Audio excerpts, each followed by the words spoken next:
महासभा के राष्ट्रीय परिषद उसकी बैठक आपके शहर में हो रही है और इसी मौके पर आपने इस सभा का आयोजन किया।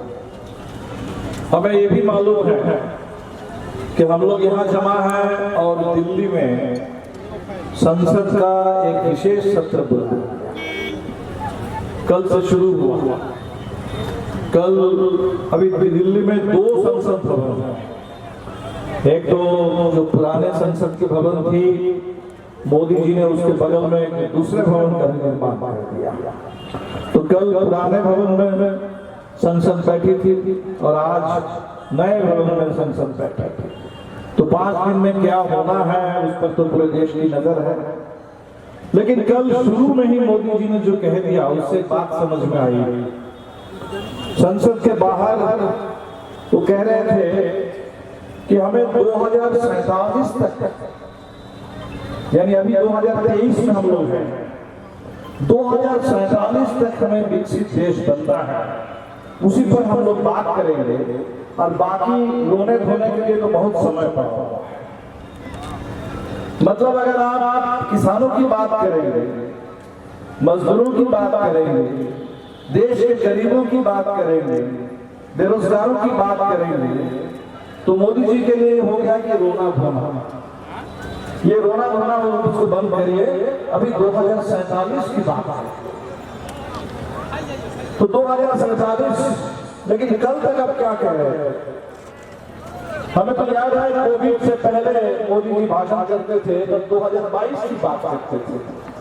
कहते थे कि 2022 में जब आजादी के 75 साल पूरे हो जाएंगे, उस समय 2022 में हिंदुस्तान के सबके लिए पक्का मकान बन जाएगा। उस पक्के मकान में सबके लिए नल में पानी और घर में बिजली, 24 घंटा बिजली, इसका इंतजाम हो जाएगा। किसानों से उन्होंने कहा था कि आपकी जो आमदनी है वो हम दुगुनी कर देंगे 2022 तक। और अभी अगर आप पूछिएगा कि भाई 2022 तो बीत गया, अभी देश कहाँ है, किसान कहाँ है, पक्का मकान कहाँ है, तब कहेंगे कि 47 की बात करिए। अभी 22, 23, 24 छोड़िए। ये नया धंधा है इस देश में कि हम लोगों के जो जिंदगी के सवाल है उस पर सरकार बात नहीं करना चाहती। जैसे हम कह रहे हैं कि किसानों की आमदनी दोगुनी करेंगे। अभी अगर उन लोगों से पूछिए कि किसान की आमदनी कहाँ है, तो कहेंगे कि भारत जो है वो दुनिया की 5वीं सबसे बड़ी अर्थव्यवस्था बन गई है। तो भारत दुनिया की 5वीं अर्थव्यवस्था बन गई है। हम तो जानते हैं कि आबादी के मामले में हमने चीन को भी पीछे छोड़ दिया। तो आप ये भी कह सकते हैं कि हम आबादी के मामले में दुनिया में 1 नंबर हो गए। तो 5 नंबर अगर हो गए, तो जो लोग कहते हैं कि 5वीं अर्थव्यवस्था है, उनसे जरा हिसाब पूछिएगा कि महंगाई अगर बढ़ती है तो आपकी अर्थव्यवस्था का आकार बढ़ता है कि घटता है? वो कहेंगे कि हाँ, महंगाई बढ़ने के साथ साथ अर्थव्यवस्था का आकार बढ़ जाता है। अर्थव्यवस्था 5वीं बड़ी हो गई क्योंकि हमारे देश में महंगाई बहुत तेजी से बढ़ रही है। सवाल तो उसका नहीं है, सवाल है कि देश में जो प्रति व्यक्ति आय है वो कहाँ है? वो क्या दुनिया में हम 5 नंबर पर है? उसमें हम दुनिया के 50 में भी नहीं है, बहुत पीछे हम। तो आज ये सवाल हमारे सामने है। तो अच्छी बात है कि देश में किसान और मजदूर और देश के छात्र नौजवान अब सब आंदोलन के रास्ते में हैं। अभी पिछले महीने में दिल्ली में एक बहुत बड़ा सम्मेलन हुआ जो संयुक्त किसान मोर्चा बना है देश में किसान आंदोलन के लिए। देश के तमाम किसान संगठन हर प्रदेश में सब लोगों ने मिलकर के मोर्चा बनाया और देश की जो ट्रेड यूनियन है मजदूर आंदोलन, मजदूर अधिकार के लिए, उनका भी एक बड़ा मोर्चा बना हुआ है। और हमने देखा कि अब किसानों का मोर्चा और मजदूरों का मोर्चा, ये दोनों मोर्चे मिल गए। अब दोनों ने मिलकर के साझा सम्मेलन किया। लोगों ने तय कर दिया कि सरकार जब हमारी बात नहीं कर रही है तो हम अपनी बात करेंगे और इस देश में हमें इस बात की गारंटी करनी होगी कि जब चुनाव आता है, चुनाव में किसानों और मजदूरों की बात हो, इस देश के गरीबों की बात हो, बेरोजगारों की बात हो, इधर उधर की बातों पर हिंदुस्तान के अंदर चुनाव नहीं होगा। ये किसानों ने और मजदूरों ने तय किया। किसानों ने इस देश में जबरदस्त आंदोलन खड़ा किया था। हमें याद है कि दिल्ली में संसद में अभी मोदी जी ने कल हिसाब किया, बताया कि 75 साल में संसद में क्या क्या हुआ, कितने बड़े बड़े भाषण हुए, कितने बड़े बड़े कानून बने। उन्होंने नहीं कहा कि इसी संसद में कोविड के दौर में हमने कोशिश की थी कि हिंदुस्तान की खेती को अदानी अंबानी के हाथों में सौंप देने के लिए, देश की खेती पर भी कंपनी राज लादने के लिए, किसान के खेत खेती किसानी उसको चौपट करने के लिए हमने कानून बना दिए थे। बहुत शर्मनाक तरीके से, बहुत शर्मनाक तरीके से, बिना किसी बहस और पूरे हेराफेरी करके संसद में पूरे 3 कानून आनंद कानून में बना दिए गए थे। ये हिंदुस्तान के किसान थे, उनकी ताकत थी कि साल भर दिल्ली में डेरा डालकर दिल्ली की सीमा पर बैठ करके किसान ने तय किया और वो तीनों कानूनों को वापस कराया।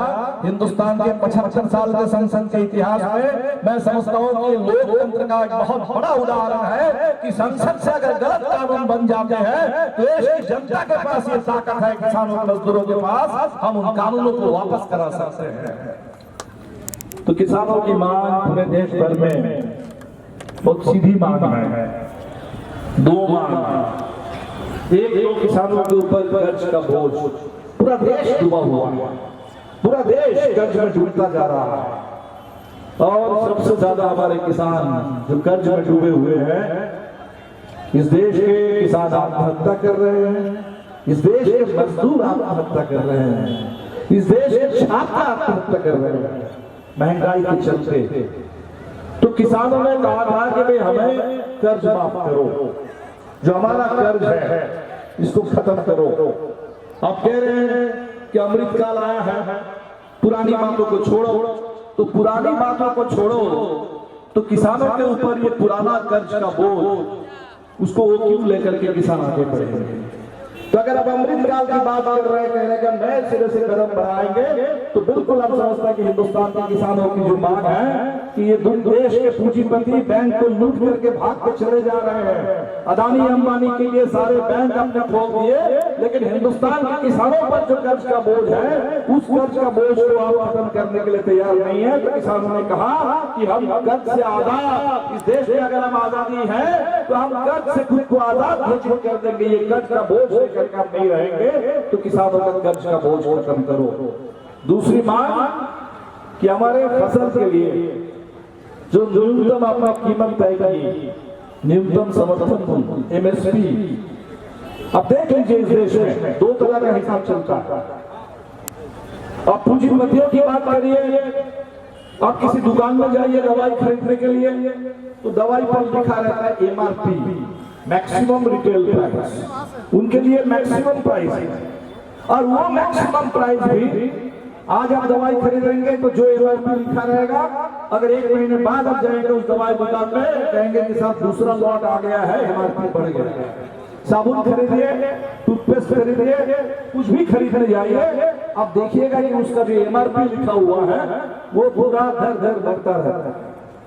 तो पूंजीपतियों के लिए MRP है मैक्सिमम, देश के किसान के लिए मिनिमम सपोर्ट प्राइस, और वो मिनिमम भी मिलता नहीं है।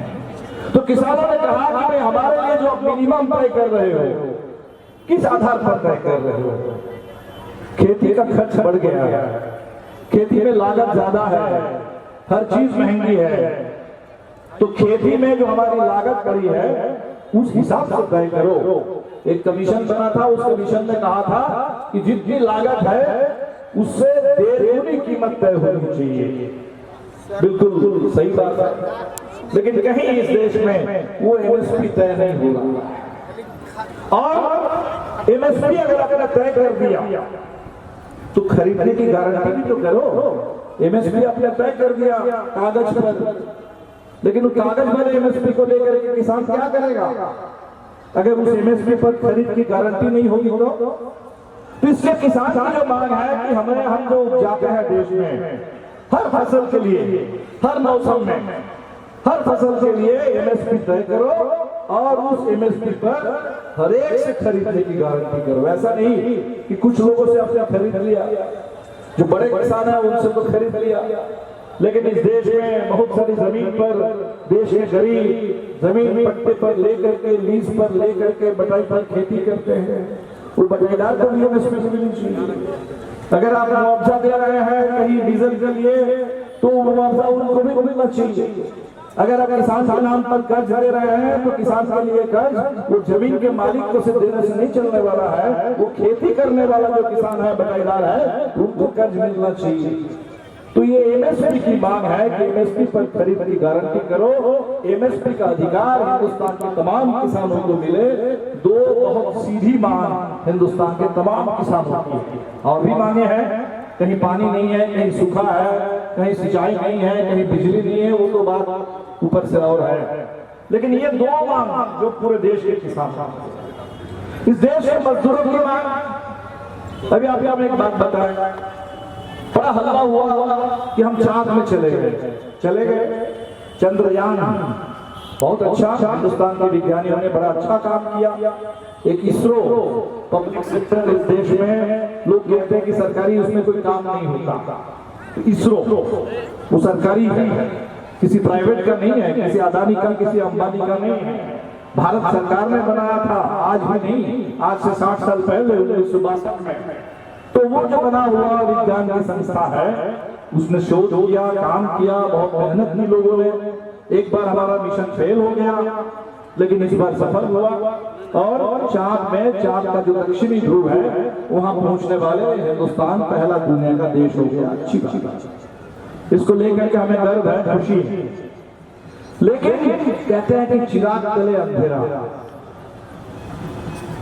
ये जो चंद्रयान हमने भेजा, उसको भेजने के लिए जिसको कहते हैं लॉन्चिंग पैड, वो लॉन्चिंग पैड बनाने वाला ये संगठन कहाँ का है? झारखंड का। इसी राज्य में हेवी इंजीनियरिंग कॉर्पोरेशन है, HEC, ये कारखाना बनाने वाली कंपनी है। ऐसा कारखाना है जो खुद दूसरे कारखानों को बनाता है, जिसको कहते हैं कि मदर प्लांट। और वहां के मजदूरों ने, वहां के इंजीनियरों ने काफी मेहनत करके ये समय से पहले लॉन्चिंग पैड बना दिया।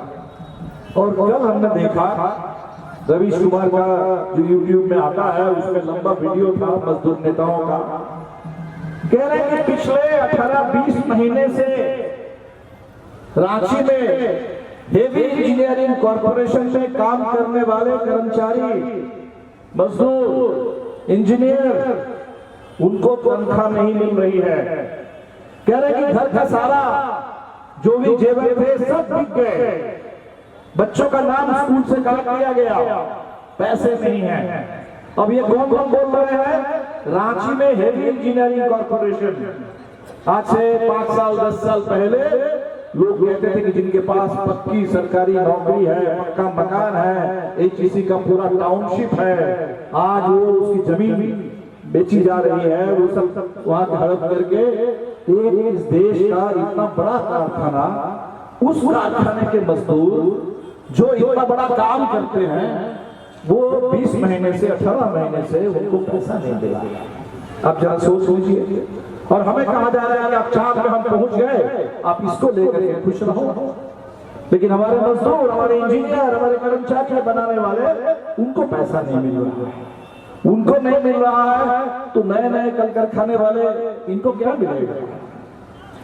कल कारखाने वालों को नहीं मिल रहा है तो हमारी बहनें जो मिड डे मील में रसोईया खाना बनाती है, बच्चों को खिलाती है, उनको क्या मिलेगा?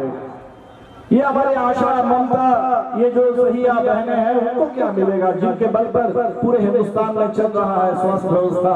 कोरोना के दौर में जिन लोगों ने जान की बाजी लगाकर, उनके पास PPE किट नहीं है, उनका पास अपना वैक्सीन नहीं है, लेकिन दूसरों को वैक्सीन दिलाने के काम में लगी हुई थी, और जिन महिलाओं ने अपनी जान गंवा दी हिंदुस्तान के लिए, उनको क्या मिल रहा है? उन नौजवानों को क्या मिल रोजगार नहीं है, जो अभी जोमैटो में, स्विगी में, अमेजन के लिए, फ्लिपकार्ट के लिए कुरियर का काम कर रहे हैं, डिलीवरी कर रहे हैं, 12 घंटे, 14 घंटे, 16 घंटे मेहनत करते हैं, कहीं कोई सम्मान नहीं है और कहीं कोई ठीक से रोजगार नहीं है, उनकी बात कौन करेगा?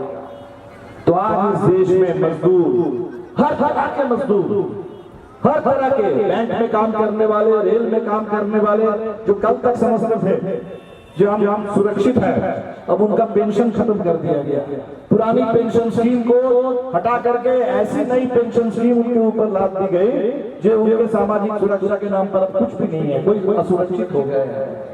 तो सारे के सारे मजदूर इस देश के, असंगठित मजदूर से लेकर के संगठित मजदूर, प्राइवेट में काम करने वाले मजदूर से लेकर सरकारी मजदूर, हर तरह के मजदूर इस देश में असुरक्षित है और आज उनके सामने संकट ही संकट है। ये मजदूर और किसान की बात करने के लिए आज हम लोग यहाँ जमा हुए हैं, बात करेंगे और संकल्प भी लेंगे। संकल्प लेंगे इस स्थिति को हमें बदलना है। अभी दिल्ली में बड़ी बैठक हुई, G20। आप लोग सुनते होंगे कि भाई T20 तो जानते हैं, क्रिकेट में T20 का मैच होता है, ये G20 कहां से आया? तो G20 आया, दुनिया के कुछ बड़े कुछ छोटे तमाम देश है, बड़े बड़े, तो ऐसे लोगों की बैठक थी 20 देशों की। तो 20 देशों की बैठक थी, तो सबको मालूम है हिंदुस्तान की स्थिति क्या है। लेकिन दिल्ली शहर में जहां ये बैठक हो रही थी, तो अचानक लगा कि फिर कोरोना आ गया। कोरोना के समय में जैसे लॉकडाउन हो गया था, सब बंद, बसें नहीं चलेंगी, दुकान नहीं खुली रहेगी, बाजार बंद रहेगा, सब बंद कर दिया गया। क्यों? तो G20 की मीटिंग हो रही है। सिर्फ लॉकडाउन नहीं किया गया, दिल्ली के तमाम झुग्गियों को बुलडोजर से तोड़ दिया गया। दिल्ली में गरीब रहते हैं, सड़क के किनारे कहीं एक झुग्गी डाल के गरीब रहते हैं, ये दिखना नहीं चाहिए। गरीबी को छुपाना है। पहले लोग गरीबी मिटाने की बात करते थे, अब गरीबी मिटाने की बात नहीं हो रही है, अब गरीबी छुपाने की बात हो रही है कि हिंदुस्तान में गरीब रहते हैं, ये पता नहीं चलना चाहिए। और हमने देखा कि दिल्ली में इतनी बड़ी बैठक हो रही थी और उस समय पर्दा लगा करके, सड़क के किनारे दीवार खड़ा करके, पर्दा लगा करके गरीबों को ठग दिया गया ताकि दुनिया को पता नहीं चले गरीब यहाँ रहते हैं। तो आप ये देख लीजिए कि देश में गरीबों को छुपा करके, गरीबों को उजाड़ करके, गरीबों को पूरे रोजी रोटी छीन करके आप कह रहे हैं कि आप 5वीं सबसे बड़ी अर्थव्यवस्था बन गए। ये जो झूठ, ये जो इस देश के अंदर ये जो नकली बातें हो रही हैं, तो अभी हमें तय करना है कि क्या 24 का चुनाव इसी झूठ पर होगा? ये सारी जो नकली बातें हो रही है, इसी पर फर्जी बातों पर चुनाव होगा।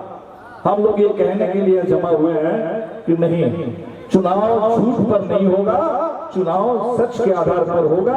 और जो सच्ची स्थिति है इस समय देश में मजदूरों की, किसानों की, गरीबों की, इसके आधार पर हम चुनाव में तय करेंगे। एक अच्छी बात है, इस देश में मजदूर और किसानों की एकता बन रही है और मजदूर और किसानों की एकता के साथ साथ जो गैर भाजपा दल है, उन दलों के बीच में भी एकता बन रही है। हमने बिहार से इसकी कोशिश शुरू की।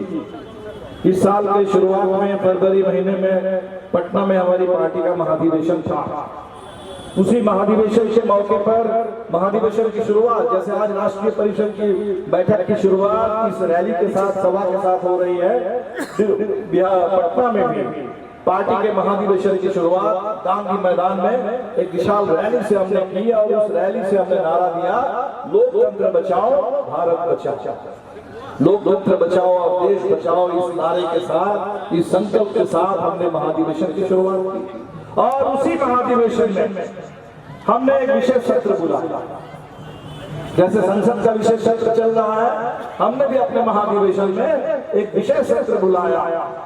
हमने बुलाया वहां हेमंत सोरेन जी को, हमने बुलाया वहां नीतीश कुमार को, हमने बुलाया वहां तेजस्वी यादव को, हमने बुलाया वहां कांग्रेस के नेता सलमान खुर्शीद को, और देश भर के हमारे कम्युनिस्ट नेता वहां थे, और सब लोगों ने मिलकर वहां तय हुआ कि देश में बड़ी एकता चाहिए। ये जिस तरह से आतंक का राज चल रहा, जो मर्जी कह दे, ये सरकार जब जो मर्जी तय कर दे, कभी नोटबंदी कर दे, कभी इस देश में लॉकडाउन कर दे, कभी किसानों के खिलाफ कानून बना दे, कभी मजदूरों के अधिकार को छीनने के लिए लेबर कोड बना दे, कभी शिक्षा का निजीकरण करने के लिए, शिक्षा को महंगी बनाने के लिए नई शिक्षा नीति लेकर के आ जाए, तो कुछ भी इनके पास बहुमत है, संसद में बहुमत है, लोकसभा में, राज्यसभा में नहीं है, वह खरीद ले रहे हैं, जहां नहीं है वहां खरीद रहे हैं। अदानी अंबानी का पूरा पैसा इनको मिलता है, पूरा पैसा कॉर्पोरेट के पूरे पैसे इनके पास है, और उसी पैसे के बल पर लूट करके, और सिर्फ कॉर्पोरेट का पैसा नहीं, इनके पास जो कल तक मोदी जी कहते थे कि न खाऊंगा न खाने दूंगा, और अब तो सीएजी की रिपोर्ट आ रही है, हर रोज सीएजी की रिपोर्ट आ रही है, और वो सीएजी की रिपोर्ट में ये भी साबित हो गई बात कि पुराने किसी भी समय में सरकारों का, पुराने जमाने में कोई भी सरकार का जो भी भ्रष्टाचार का रिकॉर्ड रहा हो, मोदी जी ने अपने 9 साल में उन पुराने सारे रिकॉर्डों को तोड़ दिया है। 3 किलोमीटर की सड़क वहां 750 करोड़ रुपए में बनता है, 250 करोड़ रुपए, 225 करोड़ रुपए लगते हैं 1 किलोमीटर सड़क बनाने में। ये आज आलम है देश में, तो सारे भ्रष्टाचार का भी खुलासा हो रहा है। ये भ्रष्टाचार मणिपुर जल रहा है, पिछले 4 मई से 3 मई से रिपोर्ट है, पूरा का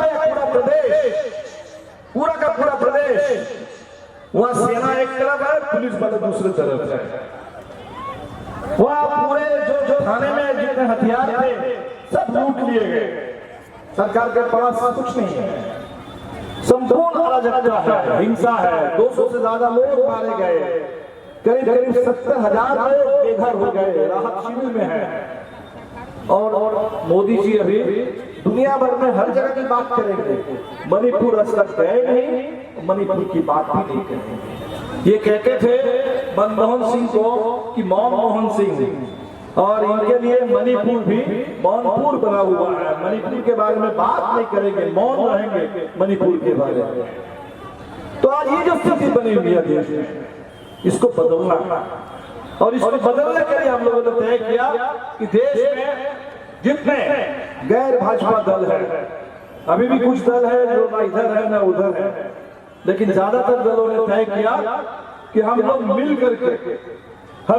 करके इस देश को, ये जो तानाशाही है, ये जो देश है लगातार सुप्रीम कोर्ट कुछ कहता है, और अगले ही दिन मोदी सरकार सुप्रीम कोर्ट की बात पूरी तरह उसकी अनसुनी करके उसके बरखिलाफ कोई कानून बना, ये जो तानाशाही है, इस तानाशाही को खत्म करने के लिए इस देश में हम एकता बनाएंगे।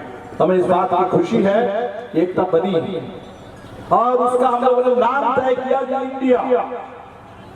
बेंगलुरु में दूसरी बैठक हुई, उस बैठक से तय हुआ कि ये जो गठबंधन बना है, इसका नाम अंग्रेजी में है Indian national developmental inclusive alliance. उसको अगर आप संक्षेप में बोलेंगे तो होगा INDIA, इंडिया। और जब से ये इंडिया नाम आया, तब से मोदी सरकार इस कदर खोखलाई हुई है, इस कदर घबराहट है।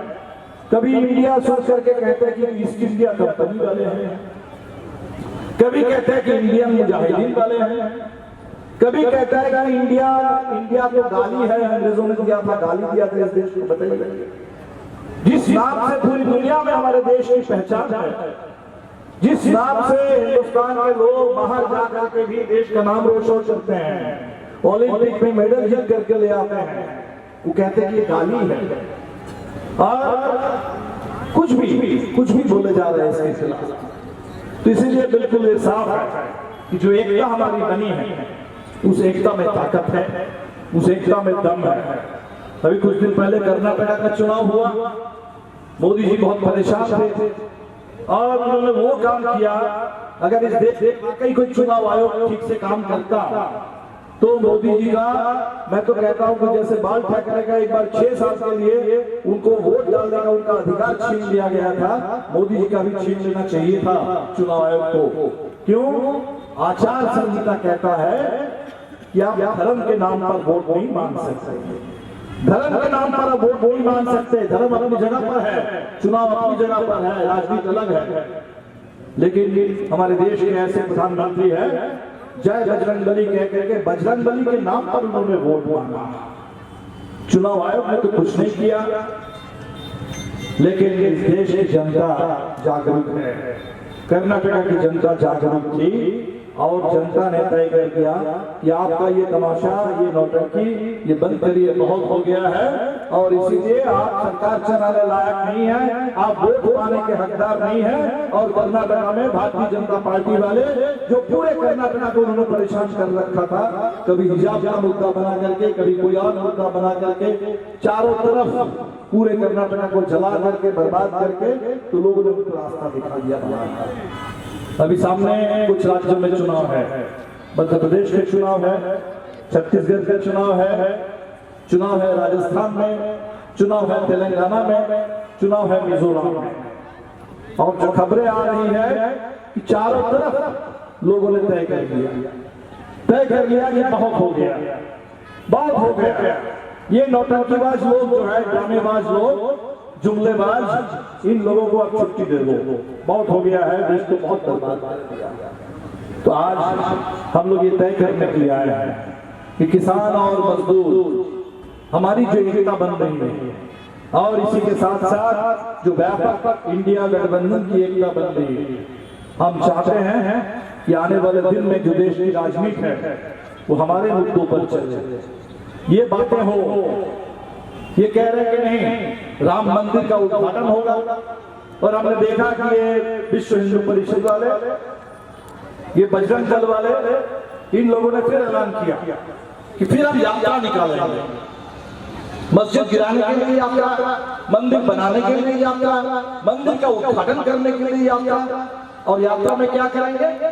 कह रहे कि हम पूरे देश में धर्म योद्धा तैयार करेंगे, जो आकर के इस देश में इस बात को देखेंगे कि भाई कहीं हिंदू मुस्लिम के बीच में आपस में शादी तो नहीं हो रही है, तो कहीं कोई अंतरजातीय शादियां तो नहीं हो रही है, इसको रोकेंगे। कहीं कोई हिंदू बौद्ध तो नहीं बन रहा है। बाबा साहब अम्बेडकर ने अपने लाखों अनुयायियों के साथ अपने निधन से पहले 2 महीना पहले उन्होंने कहा कि हमें ये जाति प्रथा मंजूर नहीं है, और उन्होंने बौद्ध धर्म अपनाया। कहीं लोग ईसाई बनते हैं, कहीं कुछ बनते हैं, इस्लाम अपनाते हैं। धर्म इस देश में संविधान है, संविधान कहता है कि लोगों के पास धार्मिक आजादी है किसी भी धर्म को चुनने का, किसी भी धर्म को अपनी जिंदगी में उसी हिसाब से चलने का आपके पास है।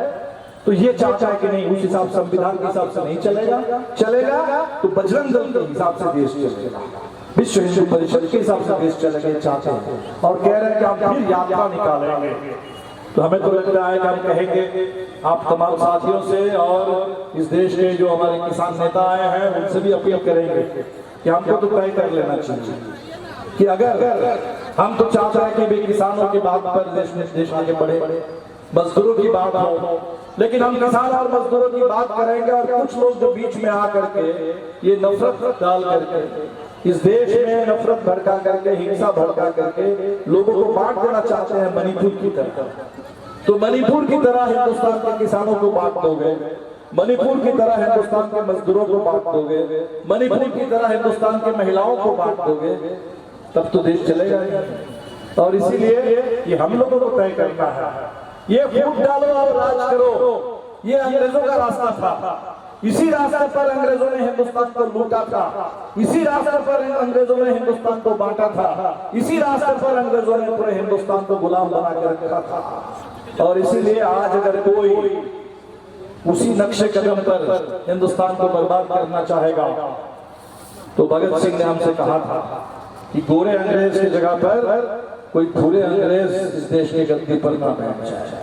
ये भूरे अंग्रेज जो बैठ गए हैं और वो अंग्रेजों के नक्शे कदम पर, उस समय जब आजादी की लड़ाई थी देश में, तब ये मुखबिरी कर रहे थे, उस समय अंग्रेजों की दलाली कर रहे थे।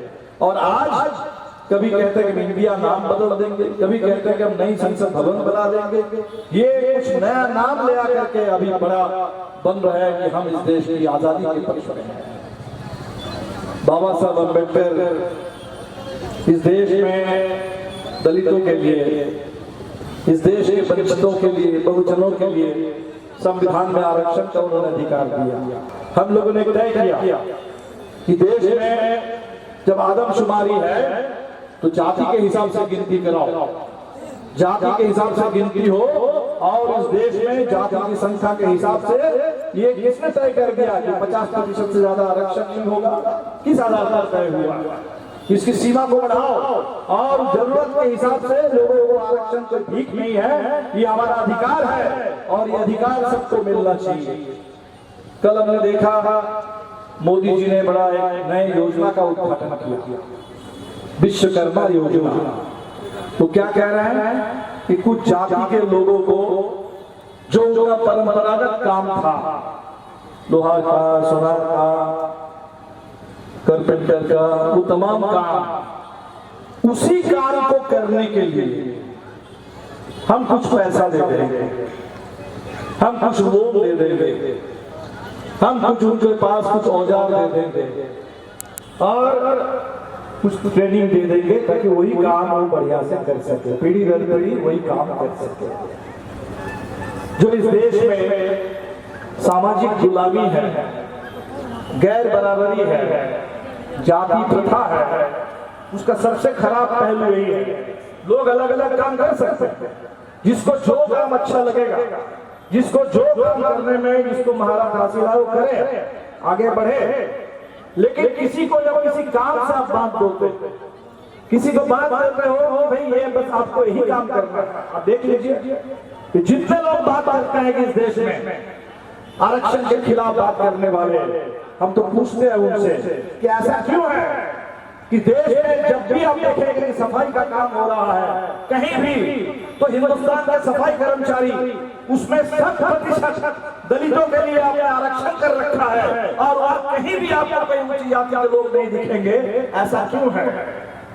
और आज आप उसी आधार पर उसी जाति प्रथा को और मजबूत बनाने के लिए आप कह रहे हैं कि परंपरागत काम आप ठीक से कर सको, इसके लिए आपको हम कुछ पैसा दे देंगे, कुछ ट्रेनिंग देंगे। आरक्षण का जो अधिकार था, उस आरक्षण से समाज में गति आई थी, समाज में ये गति आई थी कि कहीं से भी किसी भी जाति के लोग पढ़ लिख करके आगे बढ़ सकते हैं। पढ़ लिख करके अगर आगे बढ़ जाएंगे नौकरी मिलेगी, और इस देश में आप देखेंगे कि अभी आपके IPS में भी लोग मिल जाएंगे, IAS में भी लोग मिल जाएंगे। जहां भी आरक्षण है कुछ ना कुछ गति वहां दिखती है। इस गति को रोकने के लिए आरक्षण को कमजोर करके ये कह रहे हैं कि आपको हम कुछ लोन दे देंगे, आपको हम कुछ ट्रेनिंग दे देंगे, ताकि आपके बाप दादा का जो काम था उस पुराने काम को ही आप पीढ़ी दर पीढ़ी करते रहे। बड़ी साजिश है इस समाज के खिलाफ, और इसीलिए हम तो कहेंगे कि हम लोग अपने मुद्दों पर बात करें, अपने पूरे अधिकार पर बात करें। संविधान की रक्षा, ये सवाल हवा में नहीं उठा, संविधान का सवाल इसलिए उठा है कि नरेंद्र मोदी, एक तो उनको चलाने वाला RSS के लोग हैं, ये RSS के लोग जब से इस देश में संविधान बना तब से ही संविधान के खिलाफ, तब से वो 1940 के दशक से तब से संविधान के खिलाफ है। और अभी जो मोदी जी के आर्थिक सलाहकार है, उस आर्थिक सलाहकार ने कह दिया कि भाई बहुत हो गया है, 75 साल आजादी के बाद ये हमारा संविधान भी है, बदलने का समय आ गया है, नया संविधान का। और नया संविधान कैसा बनेगा? लग रहा है कि नया संविधान कोई ऐसा बने कि मोदी जी इस देश में सम्राट अशोक के बाद, अकबर के बाद हिंदुस्तान के पूरे एक बादशाह की तरह काम करे, सम्राट की तरह काम करे, और उनके सामने कोई पार्लियामेंट ना हो, उनके सामने कोई किसान आंदोलन ना हो, उनके सामने कोई मजदूरों का सवाल ना हो, उनके सामने नौजवानों का, छात्रों का कोई सवाल ना हो, और कोई सुप्रीम कोर्ट भी ना हो। इतनी ताकत इस देश के प्रधानमंत्री को, इस देश के राष्ट्रपति को दे दिया जाए, इसके लिए कोई संविधान लाया जाए। ये साजिश चल रही है, इस साजिश के खिलाफ हम लोगों को सतर्क रहना है, तैयार रहना है। हम आपसे यही अपील करते हुए अपनी बात खत्म करेंगे कि आने वाले दिन में अपने आंदोलन को तेज करना है, अपने संगठन को मजबूत करना है। इस माहौल को बिगाड़ने की जो कोशिश हो रही है, माहौल बिगड़ेगा तो हमारी बात बच जाएगी। माहौल में पूरी हिंसा, दंगा फसाद, झगड़े ये हो जाएंगे, तब वो एमएसपी की बात नहीं होगी, तब सिंचाई की बात नहीं होगी, तब रोजगार की बात नहीं होगी, तब वेतनमान की बात नहीं होगी, तब राज्य कर्मी का दर्जा बढ़ाने का सवाल नहीं रहेगा, तब हमारे आरक्षण की बात नहीं होगी, तब शिक्षा की बात नहीं होगी, तब स्वास्थ्य की बात नहीं हो पाएगी। और इसीलिए हम सब लोग अपने मुद्दों को लेकर के आगे बढ़े और इस देश में ऐसा माहौल बनाए जिस माहौल को बिगाड़ने वाले, नफरत फैलाने वाले, दंगा फसाद कराने वाले, इस देश के लोगों को झूठ बोलने वाले, झूठ फैलाने वाले जो लोग हैं वो किनारे हो जाए, उनको हम किनारे कर दें और मजदूर और किसान देश को बनाने वाले और कोई नहीं, देश को और कोई नहीं बनाता है, मजदूर और किसान और उसके साथ छात्र, नौजवान, बुद्धिजीवी, हम जो देश को बनाने वाले लोग हैं, इस देश को लेकर के हम लोग आगे बढ़ सके। बर्बाद करने वाले जो लोग हैं, देश के लोगों को लूटने वाले जो लोग हैं, हमारे जल जंगल जमीन के अधिकार को छीनने वाले जो लोग हैं, देश को बेचने वाले जो लोग हैं, ये किनारे हो जाए, सत्ता से बाहर हो जाए। आने वाले दिन में हम इसकी पूरी तैयारी करें और ये कोडरमा, पूरा झारखंड, हमको तो याद है 2014 में हम लोग एक चुनाव लड़ रहे थे और चंद वोटों से दूसरे नंबर पर रह गए। हमें तो याद है कॉमरेड महेंद्र सिंह इसी धरती से पैदा हुए थे, इसी गिरिडीह कोडरमा के इलाके से। कितना बड़ा सपना था कि पूरे गिरिडीह से लेकर के पूरा झारखंड एक समय बदल जाएगा, लाल खंड हो जाएगा, जहां लाल लहर चलेगी। वो सपना देखते देखते साथी हमारे शहीद हुए, लेकिन आज की जो नई पीढ़ी है, हमारे कंधों पर वो जिम्मेदारी है। और इसीलिए इस पूरे कोडरमा गिरिडीह के इलाके में मैं आपको बधाई देता हूँ। अभी डुमरी का उपचुनाव था, डुमरी के उपचुनाव में आप लोगों ने तय कर लिया कि बहुत ही लोग कोशिश कर रहे हैं, भाजपा वाले, आजसू वाले एक होकर के कोशिश कर रहे हैं कि भाई एक तरफ हेमंत सोरेन के खिलाफ ईडी लगा दो, वहाँ सीबीआई लगा दो, सरकार को परेशान कर दो और इधर चुपके से चुनाव लड़ करके जीत लो। लेकिन ये जो डुमरी चुनाव को छीन लेने की जो पूरी साजिश थी, हम अपने गिरिडीह जिले के साथियों को और यहाँ की जनता को बधाई देंगे इसके लिए कि आपने बहुत मजबूत एकता के साथ इस साजिश को आपने रोक दिया। और जिस तरह से आपने डुमरी चुनाव को आपने जीत लिया, आने वाले दिन में कोडरमा लोकसभा से लेकर के पूरे झारखंड के तमाम लोकसभा के चुनाव को इसी तरह से एकता के बल पर आप जीत ले, इसी अपील के साथ मैं अपनी बात खत्म करता हूँ। बहुत बहुत शुक्रिया। इनकलाब जिंदाबाद, मजदूर किसान एकता जिंदाबाद। अखिल भारतीय किसान महासभा के राष्ट्रीय परिषद की बैठक सफल हो।